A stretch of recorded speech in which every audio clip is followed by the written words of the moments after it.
الحمد للہ رب العالمین والصلاة والسلام علی سید الانبیاء والمرسلین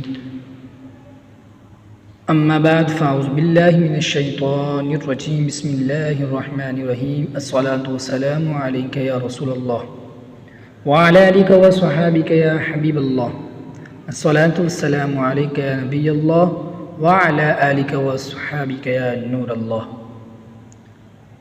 امام شعرانی رحمۃ اللہ علیہ فرماتے ہیں شیخ احمد سروی رحمۃ اللہ علیہ نے مجھے اپنا خواب بیان کیا کہ میں نے خواب میں دیکھا کہ ایک صحیفے میں فرشتے نورانی کلموں کے ساتھ ہر وہ لفظ لکھتے جا رہے ہیں جو حضور پاک صاحب الولاق صلی اللہ علیہ وسلم پر درود پڑھنے والے لوگ زبان پر لاتے ہیں۔ مزید فرماتے ہیں میں نے خواب میں یہ بھی دیکھا کہ جو لفظ بندہ زبان سے بولتا ہے اس سے فرشتہ بن جاتا ہے، جو اللہ پاک کا ذکر کرتا ہے پھر ہر فرشتے کے ذکر کے ہر لفظ سے ایک فرشتہ بن جاتا ہے۔ اسی طرح تیسرے دور کے فرشتے کے ذکر سے بھی اسی طرح فرشتے بنتے رہتے ہیں اور یہ سلسلہ آگے تک چلتا ہی جاتا ہے۔ اگر انسانوں کی نگاہوں سے پردے اٹھ جائیں تو دیکھیں کہ اس طرح پیدا ہونے والے فرشتوں سے فضا بھری ہوئی ہے۔ تم ہو جواد و کریم، تم ہو رؤوف الرحیم، بھیک ہو داتا عطا، تم پہ کروڑوں درود۔ روزے کی فرضیت کا قرآنی حکم، پارہ 2 سورہ بقرہ آیت نمبر 183 میں اللہ پاک ارشاد فرماتا ہے یا ایھا الذین آمنوا کتب علیکم الصیام کما کتب علی الذین من قبلکم لعلکم تتقون۔ اے ایمان والو، تم پر روزے فرض کی گئی ہیں جیسے اگلوں پر فرض ہوئے تھے کہ کہیں تمہیں پرہیزگاری ملے۔ رمضان مبارک کے روزے اسلام میں 10 شعبان معظم سن ہجری 2 میں فرض ہوئے۔ یہ آیت کریمہ جو ابھی ہم نے سننے کے ساتھ حاصل کی ہے، اس میں روزے کی فرضیت کا حکم دیا گیا ہے اور اس کی حکمت و فوائد بھی بیان ہوئے۔ امت مصطفیٰ پر رب العالمین کی کرم نوازیہ۔ روزہ ایک مشقت بھری عبادت ہے۔ امام غزالی رحمۃ اللہ علیہ نے بھی یہ بات لکھی ہے کہ انسان کے اندر سب سے پختہ نفسانی خواہش کھانے پینے کی ہے۔ آدمی کے پاس اچھا گھر ہوا، اچھے کپڑے ہوں، کافی سارا پیسہ ہو وغیرہ، ان چیزوں کی خواہش ہوتی ہے، مگر کھانے کی خواہش ان سب چیزوں سے زیادہ اور پختہ ہوتی ہے اور روزے میں کھانے پینے ہی سے منع کر دیا جاتا ہے۔ اس لحاظ سے روزہ بہت مشقت بھری بات ہے۔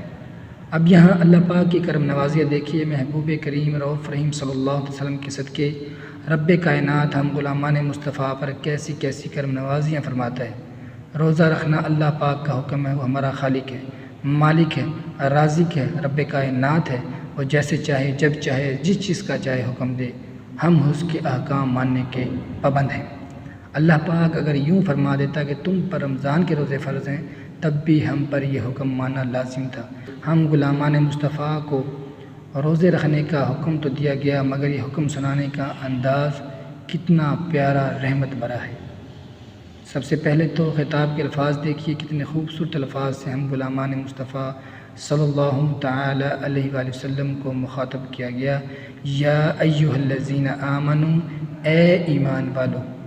اعلیٰ حضرت امام اہل سنت کے والد محترم حضرت علامہ مولانا نقی علی خان رحمۃ اللہ علیہ فرماتے ہیں اے عزیز، اس آیت کو پڑھ کر اول تو اسی دولت بے نہایت پر غور کرو کہ اللہ پاک نے روزہ دار کے ایمان کی گواہی دی ہے اور اسے اے ایمان والو کہہ کر پکارا ہے۔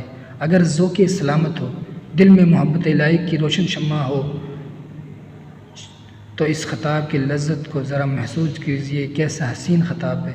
ہم مٹی کے انسانوں کے لیے یہی معراج کافی ہے کہ سب جہانوں کے خالق، سب جہانوں کے مالک اللہ کریم نے ہم ناکاروں کو پکارا ہے۔ پچھلی امتوں میں ایک عبادت گزار شخص تھا جو دن رات عبادت و ریاضت میں مصروف رہتا تھا۔ اللہ پاک نے اس وقت کے نبی علیہ السلام کی طرف وحی فرمائی کہ اس عبادت گزار کو کہیے اللہ پاک نے تمہارا نام دوزخیوں میں لکھ دیا ہے۔ نبی علیہ السلام نے عابد کے پاس پیغام بھیجا دیا۔ تھوڑے عرصے کے بعد نبی علیہ السلام نے اس عبادت گزار کو دیکھا کہ اب پہلے سے بھی زیادہ محنت کے ساتھ عبادت میں مصروف ہے۔ نبی علیہ السلام نے پوچھا تمہارا نام جب دوزخیوں میں لکھا جا چکا ہے تو اب یہ محنت کس لیے کر رہا ہے؟ اس عبادت گزار نے بہت ہی خوبصورت جواب دیا، کہنے لگا عالی جا، پہلے میں سمجھتا تھا کہ بارگاہ الہی میں بالکل بیکار بے وقت ہوں اب مجھے معلوم ہوا کہ میں بالکل بیکار نہیں ہوں، بلکہ میں اس کی صفت قہار کے ظہور کے لیے کام آؤں گا۔ پہلے جب میں خود کو بالکل بیکار سمجھتا تھا تب بھی عبادت کیا کرتا تھا، اب جب کہ مجھے معلوم ہے کہ میں بالکل بیکار نہیں ہوں تو اب اس کی عبادت میں کوتاہی کیسے کر سکتا ہوں۔ معزز سامعین، غور فرمائیے، ہمارے پیارے اللہ پاک نے ہم ناکاروں، ہم بیکاروں کو خطاب فرمایا، ہمیں اے ایمان والوں کہہ کر پکارا ہے۔ اس سے پتہ چلتا ہے کہ ہم اگرچہ کچھ نہیں ہیں، بالکل بے وقت بیکار ہیں، مگر محبوب کریم صلی اللہ علیہ وسلم کے صدقے میں ہم پر کرم نوازیاں بہت ہیں۔ کسی شاعر نے کیا خوب کہا ہے، کسی کے نرم تخاطب پہ یوں لگا مجھ کو کہ جیسے سارے مسائل کا حل ملا مجھ کو۔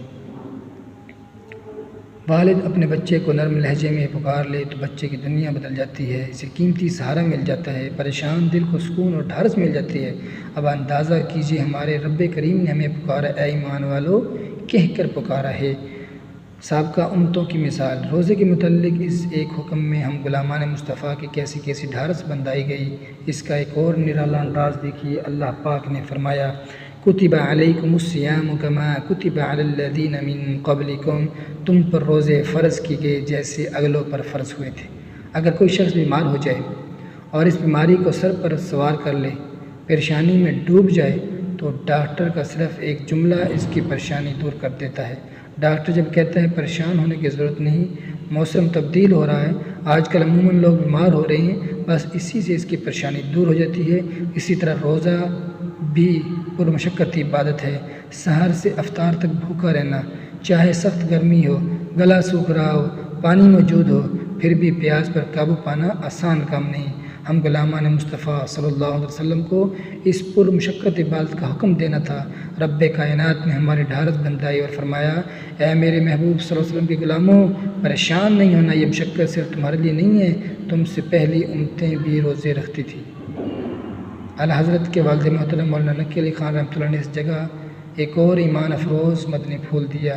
آپ کے فرمان کا خلاصہ ہے، اگر گہری نظر سے اس آیت پر غور کیا جائے تو معلوم ہوگا کہ اصل مقصود یہی تھا کہ روزہ جیسی نہایت نفع بخش عبادت صرف محبوب اکرم نور مجسم شاہ بنی آدم صلی اللہ علیہ وسلم کی پیاری امت پر فرض کی جائے، لیکن روزہ مشقت والی عبادت ہے، اس لیے اس امت پر اللہ پاک کی رحمت و عنایت کو یہ گوارا نہ ہوا کہ ایسی مشقت والی عبادت ایک دم اس امت پر فرض کر دی جائے۔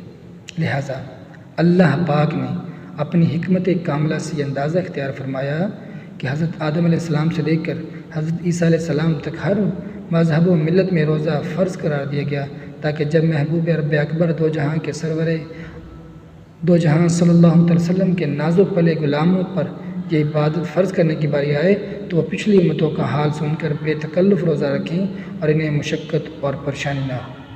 اللہ یہ کیسی عظیم کرم نوازی ہے، پچھلی امتوں پر روزے فرض تھے، انہوں نے روزے رکھے، ان کو اس کے جو فائد ملے گا اپنی جگہ، البتہ ان پر روزہ فرض کرنے کی ایک حکمت یہ بھی تھی کہ جب باری آئے گی محبوب مصطفیٰ صلی اللہ علیہ وسلم کے غلاموں کی تو ان کو ڈھارس دی جائے گی کہ دیکھو تم سے پہلوں نے روزہ رکھا، انہیں اس کے ایسے وہ فائد ملے، لہٰذا تم بھی رکھو۔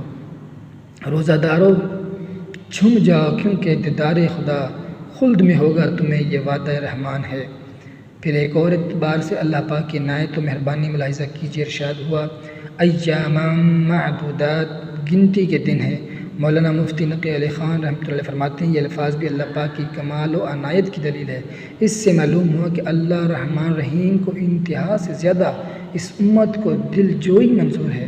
اس بات کو ایک مثال سے سمجھیے، بچہ جب چھوٹا ہوتا ہے، والد صاحب پہلی دفعہ جب اسے اسکول مدرسے وغیرہ چھوڑنے جاتے ہیں تو اس کی تسلی تسکین کے لیے کہتے ہیں بیٹا فکر مت کرو، ابھی تھوڑی دیر میں چھٹی ہو جائے گی۔ رحمت و شفقت اور عنایت کا یہی قاعدہ یہاں بھی ہے۔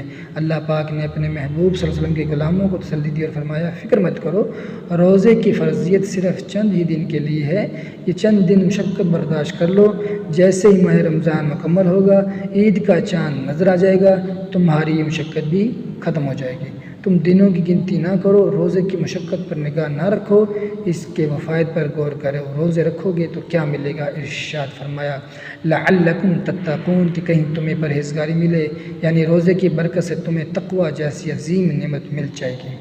مولانا نقی علی خان رحمۃ اللہ فرماتے ہیں روزہ ریاضت اور نفس کشی کی مشق ہے۔ انسان کے اندر دو قوتیں ہیں جو تمام گناہوں کی جڑ ہے، ایک شہوت، دوسرا غصہ۔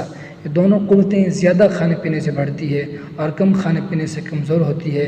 لہٰذا جب بندہ کم کھاتا، کم پیتا ہے تو اس کے اندر سے شہوت اور غصہ کم ہونے لگتا ہے، نفس کمزور ہوتا چلا جاتا ہے اور دل میں نور ایمان بھرنے لگتا ہے۔ پھر آہستہ آہستہ یہ مقام حاصل ہوتا ہے کہ بندہ گناہوں سے کنارہ کش ہو کر اللہ پاک کی طرف پوری طرح متوجہ ہو جاتا ہے، حتیٰ کہ نور ایمان سے ہر طرف اللہ پاک کی قدرت کے جلوے دیکھتا اور اپنا ایمان و یقین بڑھاتا ہے۔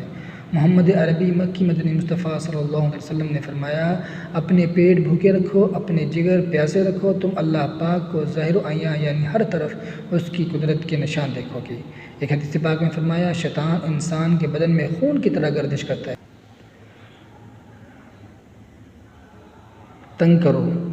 اندازہ کیجئے روزے کا حکم دینے کے انداز میں ہم غلامان مصطفیٰ کی کیسی کیسی دل جوئی کی گئی، اس پیارے انداز میں ہمیں ڈھارس بندائی گئی۔ اس کے باوجود اگر ہم روزے نہ رکھیں، اللہ پاک کی ان کرم نوازیوں کا شکر ادا نہ کریں تو ہم سے بڑھ کر بدبخت کون اور کون ہوگا۔